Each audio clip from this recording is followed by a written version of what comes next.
کیا آپ واقعا رسول اللہ کو، ہمارے اور آپ کے رسول اللہ کو تمام انبیاء سے افضل مانتے ہیں کہ نہیں مانتے؟ بالکل مانتے ہیں۔ انبیاء ہمارا رسول ہے، امام المرسلین ہمارا رسول ہے، تمام انبیاء سے ہمارا رسول افضل ہے کہ نہیں ہے؟ بے شک اسی بات بے شک ہے نا۔ کوئی اہل سنت میں ہے جو کہ نہیں ہم نہیں مانتے؟ کوئی اہل کوئی نہیں۔ سنت، کوئی مسلمان اس کے علاوہ نہیں ہو سکتا۔ خارجی ناصبی سے بھی پوچھو کہ آیا ہمارا رسول باقی انبیاء سے افضل ہے یا نہیں ہے، تو 100% سب کا جواب ہوگا کہ یقیناً ہمارا نبی تمام انبیاء سے افضل ہے۔ جی بالکل سمپل۔ اب ہمیں یہی بات تھوڑی سی واضح کرنی ہے کہ ہمارا نبی جب تمام انبیاء سے افضل ہے تو کیا ہمارے نبی کی خالی آنکھیں افضل ہیں، چہرہ افضل ہے، ہاتھ افضل ہے، سینہ افضل ہے، شکم مبارک افضل ہے، یا سراپا افضل ہے؟ وہ کہیں گے سراپا افضل ہے۔ تو کیا جسم افضل ہے خالی اور اس کی جان افضل نہیں ہے؟ کیا رسول اللہ کی جان باقی تمام انبیاء سے افضل ہے کہ نہیں ہے؟ وہ کہیں گے نہیں، حضور کی جان بھی افضل ہے، حضور کا جسم بھی افضل ہے۔ ٹھیک۔ اب آئیے، اللہ نے مولا علی کے لیے فرمایا وَأَنفُسَنَا وَأَنفُسَكُمْ، اے حبیب تم اپنی جانوں کو لے جاؤ اور ان سے کہو کہ وہ اپنی جانوں کو لے کر آئے۔ یہ ہے مباہلہ، اور آیت ہے آیت مباہلہ، اس میں جا کے دیکھ لیں۔ جانوں کو لے جانے کے لیے اللہ کا حکم آیا تھا تو سرکار کس کے ساتھ گئے، کس کو لے کے گئے؟ جان اپنی بنا کر مولا علی لے کر گئے۔ تو جب نبی مکرم کو آپ تمام انبیاء سے افضل مانتے ہیں تو آپ کو کیا تکلیف ہے کہ جان رسول کو بھی تمام انبیاء سے افضل مانے؟ مولا علی جان رسول ہیں، نفس رسول ہے، قرآن مجید کہہ رہا ہے۔ اور خالی قرآن کی اس آیت کو ہی لے کر ہم نہیں بیٹھے ہیں، سرکار نے ایک نہیں، دو نہیں، 100 نہیں، جب موقع ملا فرمایا علی مجھ سے ہے، میں علی سے ہوں، میرا گوشت اس کا گوشت، اس کا گوشت میرا گوشت، اس کا خون میرا خون، اس کی روح میری روح، اس کا جسم میرا جسم، کی جنگ میری جنگ، اس کی صلح میری صلح، اس کی پسند میری پسند، اس کی ناپسند میری، اس کا دشمن میرا دشمن، اس کا محب میرا محب۔ یعنی سرکار نے اور واضح کر دیا کہ خبردار علی کو مجھ سے جدا کرنے کی کوشش نہیں کرنا۔ تو جب سرکار تمام انبیاء سے افضل ہیں تو کسی کو بھی تکلیف نہیں ہونی چاہیے کہ کوئی کہے کہ بھئی جان رسول بھی تمام انبیاء سے افضل ہے، جدا نہیں نبی سے۔ جس وقت دنیا نے جدا سمجھا اس کو رسول بھی سمجھ میں نہیں آئے اور ہٹ گئی ساری امت اس حقیقت سے کہ جو حقیقت سرکار نے بار بار فرمائی۔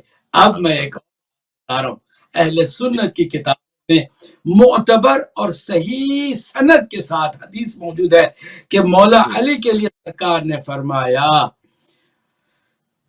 یا علی انت منی بمنزلۃ الرأس من الجسد، اے علی میری تمہاری وہی نسبت ہے جو اس سر کی تن سے ہوا کرتی ہے۔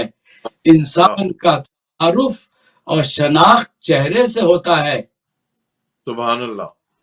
علی کے لیے سرکار نے فرمایا کہ یہ میری شناخت ہے، یہ میرا چہرہ ہے۔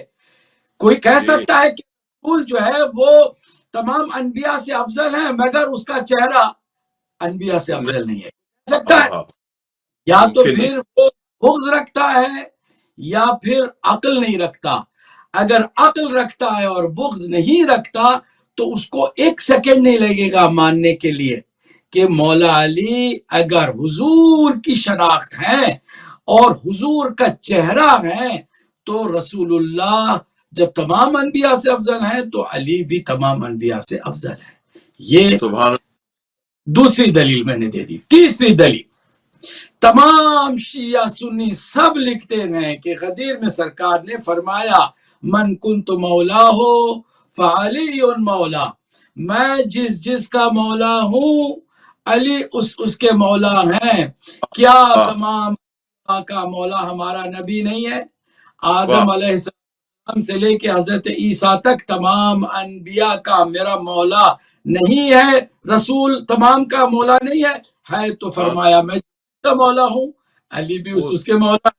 تو جب تمام انبیاء کے مولا ہمارا نبی ہے اور ہمارا نبی جس کا مولا ہے علی اس کے مولا ہے، تو آپ کو کیا پریشانی ہے کہ علی کو تمام انبیاء سے افضل اور تمام انبیاء کا مولا مانے، ہمارے نبی کو چھوڑ کر کے، کیونکہ نبی ہی سے سب کچھ ہے۔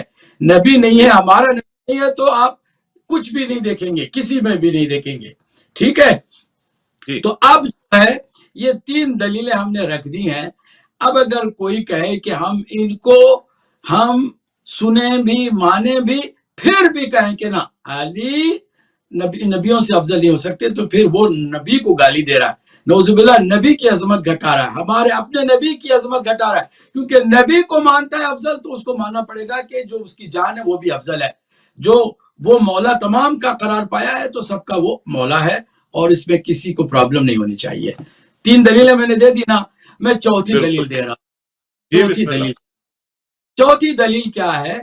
منصب کو دیکھا جاتا ہے، نبوت سے منصب میں رسالت بڑا منصب ہے، رسالت سے بڑا منصب ہے اولو العزم پیغمبری۔